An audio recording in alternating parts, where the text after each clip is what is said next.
Wivu ni adui mkubwa kwa ujenzi wa taifa, kwani ndicho kiini hasa. Mimi njaa inaniuma sana. Omwe. Ngafueje. Yaani afu nyumbani kimeisha chakula. Nachoka baba yenu. Kwa usiku mlimaliza chakula? Sio tulimaliza na nani? Sinayo.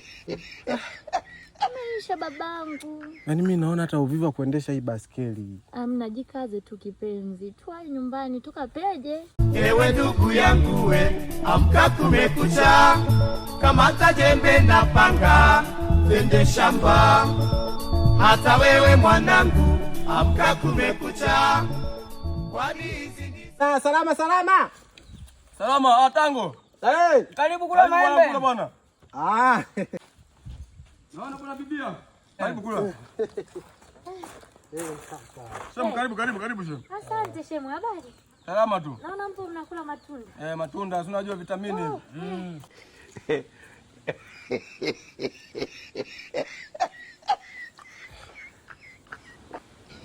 Nangu kula gani sasa huko? Nini? Kula gani huko? Wewe unatakaje? Mwache ale. Si ametoka shamba huyu. Huyu ni mwanaume. Natia aibu bwana. Kama utaki toka. Blaza kula maembe, jiachie maembe mengi tu hapa. Sasa mume wangu. Si ametoka shamba huyu. Sasa ningekupikia ungekula mume wangu. Umenianza. Kwani umetaka tukatize hapa? Aibu mambo. Sasa aibu. Toka. Basi mimi nitaenda nyumbani. Pia maembe mengi tu.